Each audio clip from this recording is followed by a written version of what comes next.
बाबू जगजीवन राम की धरती। ये धरती है क्रांति की जननी। परम पूजनीय बाबा साहब अंबेडकर ने वोट का अधिकार दिया है, और वो वोट का अधिकार बिकने के लिए नहीं दिया है। किस लिए दिया है वोट का अधिकार? गुलामी से मुक्ति के लिए। समझ रहे? लोकतंत्र बना इसलिए क्योंकि पहले राजतंत्र था कि राजा का बेटा ही राजा बनेगा, गरीब का बच्चा राजा नहीं बनेगा। राजा वही बनेगा जिसके सर पे राजा हाथ रखेगा। तो लोकतंत्र बना इसलिए कि एक मजदूर का बच्चा, एक किसान का बच्चा, एक गरीब का बच्चा, एक महिला जिसको अबला कहा जाता है, उन तमाम लोगों को राजनीतिक शक्ति देने के लिए, और वो इसलिए कि वो रुपए पैसे वाले ना बने, वो अपने लोगों की सेवा करें, इसलिए लोकतंत्र बना। मैं मान्यवर काशीराम साहब को अपना आदर्श मानता हूं, और आज उन्हीं की आशीर्वाद से, उन्हीं की मूवमेंट को चलाते हुए आप लोगों के बीच में आने का मौका मिला। यहां मंच पर हमारे दोनों प्रत्याशी हैं पीडीए के, हमारे बिहार के जननायक भाई पप्पू जी हैं, भीम आर्मी के सम्मानित जिलाध्यक्ष और नौजवान आजाद समाज पार्टी के कार्यकर्ता यहां मौजूद हैं। मैं आपसे एक चीज पूछना चाहता हूं, और नौजवान यहां खड़े हैं, क्या अपने महापुरुषों के सपने को कुचलने की जिम्मेदारी आपने ली है क्या? भाई बाबू जगदेव प्रसाद कुशवाहा जी ने पूरी जिंदगी संघर्ष किया, क्या आज उनके सपनों का बिहार है क्या? क्या जननायक कर्पूरी ठाकुर के सपने का बिहार है क्या? किसके सपने का बिहार है? पूंजीपतियों के सपने का? भ्रष्टाचार में बिहार नंबर 1, बलात्कार में बिहार नंबर 1, करप्शन में बिहार नंबर 1, माफियागिरी में बिहार नंबर 1। आप ये मुझे बताइए, इससे लोकतंत्र से आपको क्या मिला? इस लोकतंत्र से मुझे लग रहा है कि आपकी गुलामी कटी नहीं है, आप पे गुलामी आ गई है। क्योंकि नौजवान, जैसे मैंने कहा ना कि संघर्षों के साए में घनघोर जवानी पलती है, और इतिहास उधर झुक जाता है जिस ओर जवानी चलती है। समझ रहे हैं? एक मिनट, अरे तू तो नौजवान है, बाबा साहब ने पैर छूना सिखाया, थोड़ा सिखा ले। बाबा साहब ने तो समानता की बात की। बैठ बैठ। तो जिधर इतिहास किधर झुकता है? जिधर जवानी चलती है। परिवर्तन समझते हैं ना, वो प्रकृति का नियम। लेकिन तुमसे झूठे वादे करते हैं लोग, बड़ी बड़ी बातें करते हैं लोग, सपने दिखाते हैं, 15-15 साल राज करते हैं, लेकिन देते कुछ नहीं है। मेरे लोगों के तन पे कपड़े नहीं है। मैं गया था बाढ़ वाले क्षेत्र में,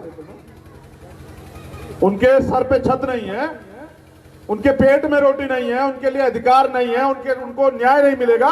जो बक्सर में हुआ, जो मोतिहारी में हुआ, उसका जिम्मेदार कौन है? कानून का राज कौन स्थापित करेगा? मुख्यमंत्री या कोई आम आदमी?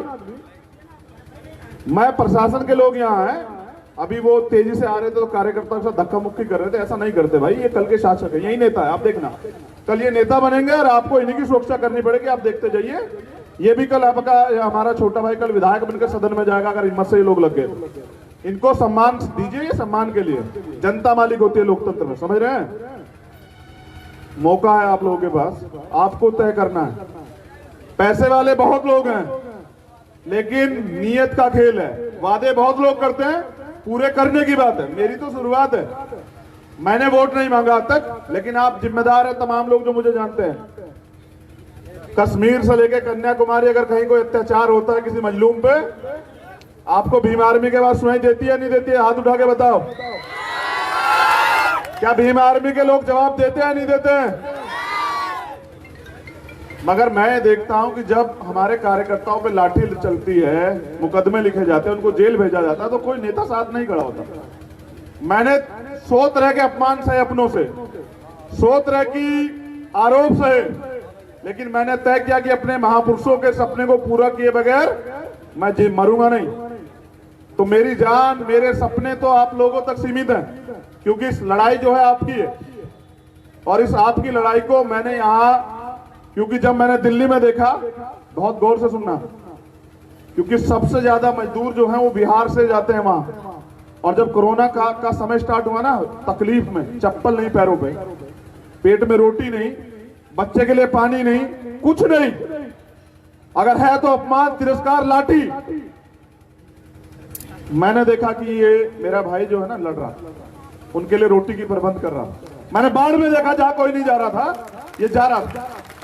तो मैंने पूंजीपतियों से समझौता नहीं किया, मैंने उससे समझौता किया जिसका दर्द मेरे जैसा, बिल्कुल, जो बिहार में बदलाव चाहता है। और मैं आपसे चाहता हूं कि आप बिहार में मेरे भाई को मौका देंगे नहीं? दोनों हाथ उठा के बताइए।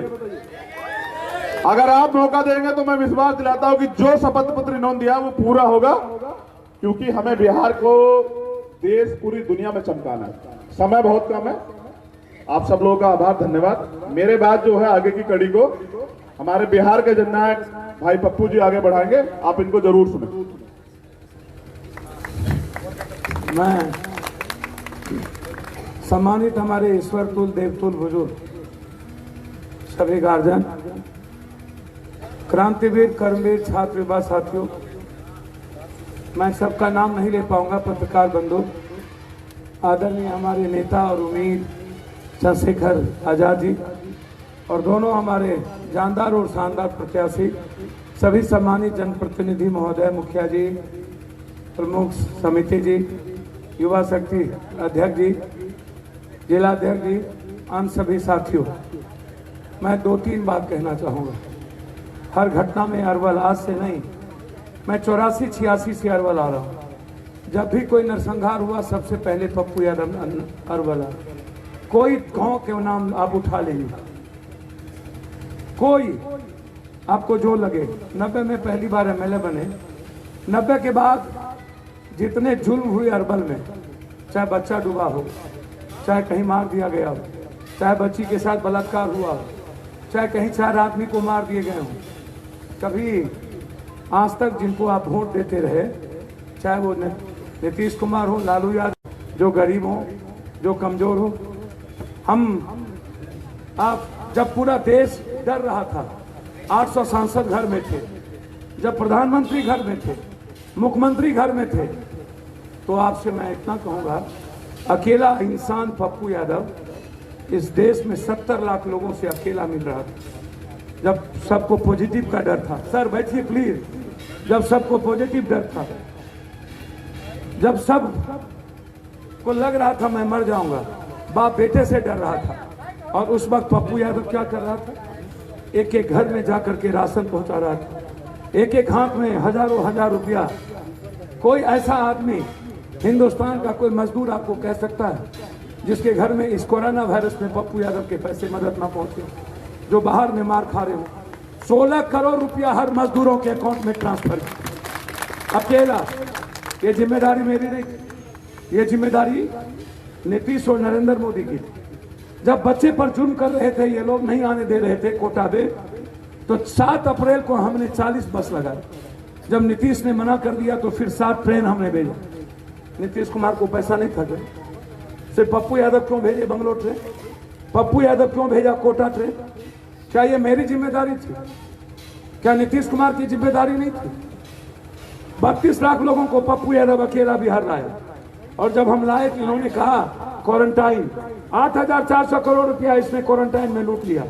बाद में इन लोगों ने कहा कि हम स्किल दे करके हम खाना देंगे, लेकिन इन्होंने एक खाना नहीं दिया। सब मजदूर आज बाहर चले गए। आप क्यों नहीं पूछते हो नीतीश कुमार से? पटना में बाढ़ आया, 15 लाख लोगों को 19 दिनों तक पूरे शरीर में इंफेक्शन हो गया। डॉक्टर ने कहा कि आप मर जाओगे 3 दिन के बाद। हम नहीं सुने। 9 दिनों तक सुशील मोदी हाफ पैंट पहन करके भाग गया, उसके घर में खाना पहुंचाते रहे, लेकिन हम पटना छोड़ के नहीं गए। क्या वहां पर कोई नेता नहीं था? नीतीश जी नहीं थे? क्या वहां विपक्ष नहीं था? क्या निकले वो? मुजफ्फरपुर में चिमकी बुखार में 300 लोग मर गए। मैं जानना चाहता हूं, क्या वो 300 लोग को अकेला पप्पू यादव लड़ाई लड़ा? हमने 30 साल बनाम 3 साल, आपको कोई लड़ाई आप उठा के देख लीजिए, शेल्टर हाउस की लड़ाई, एनआरसी की लड़ाई, कोई देश में नहीं लड़ा। जहां पर बलात्कार हुए सबसे पहले पप्पू यादव। भारत के किसी कोने में, कश्मीर से कन्याकुमारी, हर आदमी की सेवा पप्पू यादव। सिंगल इंसान जो पप्पू यादव के दरवाजे से लौट के गया हो। मैं चाहता क्या हूं, आप इनसे पूछो ना, नीतीश कुमार से। आप सिर्फ इतना पूछो नीतीश जी से आप आए थे जंगल राज पे, जनता ने ठीक है उनको नकार दिया।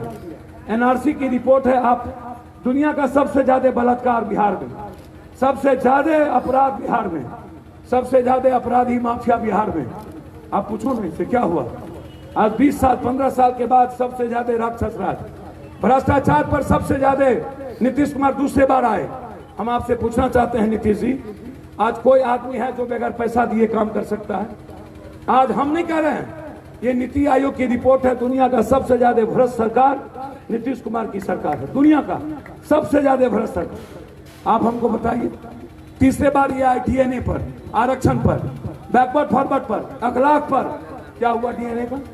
क्या हुआ अखलाक का? क्या हुआ पटना का पेरिस का डब्बा बना दिए अकेला पप्पू यादव? क्या हुआ स्कूल का? जिंदगी समाप्त कर दी आपने। क्या हुआ हेल्थ का? ना अल्ट्रासाउंड, ना सीटी स्कैन, ना एमआरआई, ना टेक्नीशियन, ना लैब, ना 74% डॉक्टर, ना कोई नर्स, ना कोई चपरासी। नीतीश जी आपको एक चीज बता दो, प्लेन उड़ने की व्यवस्था हो गई, मैं आशीर्वाद लेने आया हूं। हाथ उठा के आप बोलिए, क्या मैं इनको आशीर्वाद दूं? आशीर्वाद दूं? माला का आशीर्वाद देना। हम पप्पू यादव पर यदि भरोसा हो, मेरा प्रतिज्ञा पत्र पढ़ लेना। मैंने हाई कोर्ट में एफिडेविट दे के लाया हूं। यदि 3 साल में दुनिया का नंबर 1 बिहार नहीं बनाया तो दोबारा मैं राजनीति नहीं करूंगा इस बिहार में, मैं आपको वचन देता हूं। पप्पू यादव जिंदाबाद। सिर्फ 3 साल। पप्पू यादव जिंदाबाद। चंद्रशेखर